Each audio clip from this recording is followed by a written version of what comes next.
안녕하세요. 사회복지 행정론의 노민래입니다. 자, 이번 시간에는 이제 사회복지 행정론에 대한 이제 OT를 좀 보려고 하는데요. 자, 사회복지 행정론 제 3교시에서 가장 만만하게 볼 수 있는 것이 이 사회복지 행정론이라고 말씀을 드릴 수 있습니다. 뭐 사람에 따라 좀 다르긴 할 수 있어요. 이제 학습자에 따라 좀 다르긴 생각할 수 있지만 그래도 3교시에서 행정론이 그나마 좀 낫다라고 말씀을 드릴 수 있습니다. 자, 사회복지 행정론은 어떻게 구성되냐면요. 사회복지 행정 특징, 역사 이런 것들이 좀 이제 중요하게 시험에 출제되고 있다라고 말씀을 드립니다. 특히 이제 행정의 역사가 이제 우리나라의 행정의 역사에 대한 시험 문제가 좀 자주 출제되고 있으니까요. 그 역사에 대한 생각들을 조금 잘 알고 있어야 된다. 근데 이런 역사가 행정의 역사로라고 얘기해서 행정론만 있냐 그런 건 아니고요. 정책이라든지 법이라든지 법제에서 나오는 그런 역사와 또 중복된다라고 말씀을 드립니다. 그래서 이런 역사에 대해서 아셔야 되고요. 행정의 특징, 사회복지 행정과 일반 행정의 특징들이 있거든요. 그런 차이점들에 대한 내용들이 시험에 자주 출제되고 있다라고 말씀을 드립니다. 그래서 이런 행정의 특징들을 좀 아셔야 된다. 서비스 전달 체계, 이 서비스 전달 체계는 또 이제 시험에 꼭 한두 문제 정도 나오거든요. 그래서 이제 말씀드릴 수 있는 건 역사에 여기서도 이제 한 두세 문제는 충분히 나온다라고 얘기할 수 있고요. 뭐 여기는 이제 한두 문제가 나오는데 이 서비스 전달 체계가 있잖아요. 이 서비스 전달 체계는 따로 공부할 필요가 없습니다. 그럼 왜 공부할 필요가 없냐라고 하면 정책론에서 똑같은 부분이 나와요. 정책론에서 이 전달 체계, 정책론에서 사회복지 전달 체계, 정책론에서 나오는데 내용이 똑같습니다. 그렇기 때문에 복습하는 차원에서 좀 공부하시면 된다라고 말씀을 드립니다. 그래서 한두 문제 정도 나올 겁니다. 자, 조직이론, 행정의 조직이론, 관료제 이론이 무엇인지, 뭐 목표 관료제부터 고전 이론부터 현대 이론까지 해서 한 이론이 이제 한 7, 8가지 정도가 되는데요.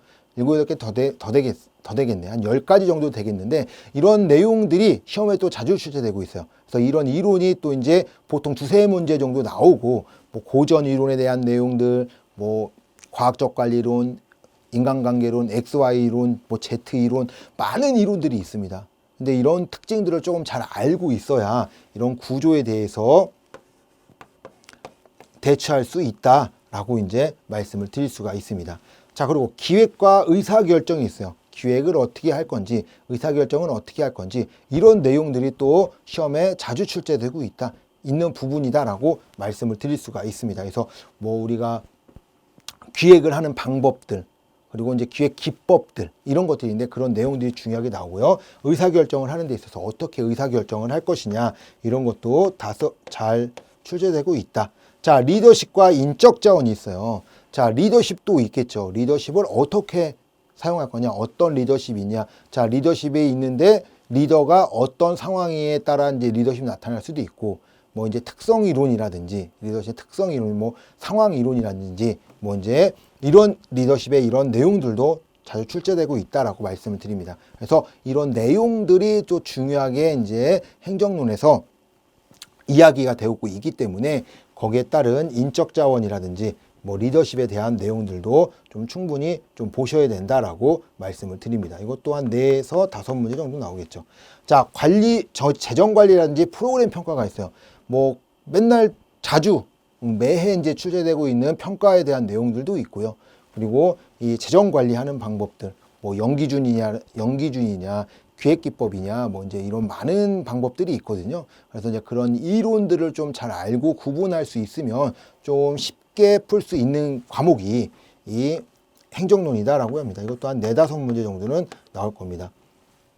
그래서 이제 행정론을 보는데 저도 행정론은 우리가 이제 보통 한 16개, 15개, 16개 정도 맞으면 된다라고 이야기를 해요. 그래서 60점을 목표로 행정론을 좀 공부하셔도 됩니다. 그래서 60점 정도 공부하시고 실천론, 실천기술론을 조금 잘 맞으면 이 정책과 이제 법제에 대한 내용들을 조금 벗어날 수 있게 된다라고 이야기합니다.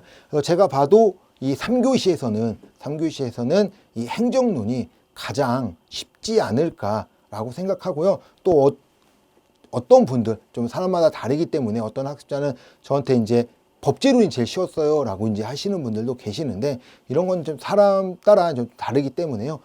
제가 봤을 때 그냥 평이하게 볼 수 있는 것은 행정론이다라고 이야기합니다. 그래서 한 15개에서 16개 정도 맞는다라고 생각하고 시험을 보시면 되겠다라고 말씀을 드립니다.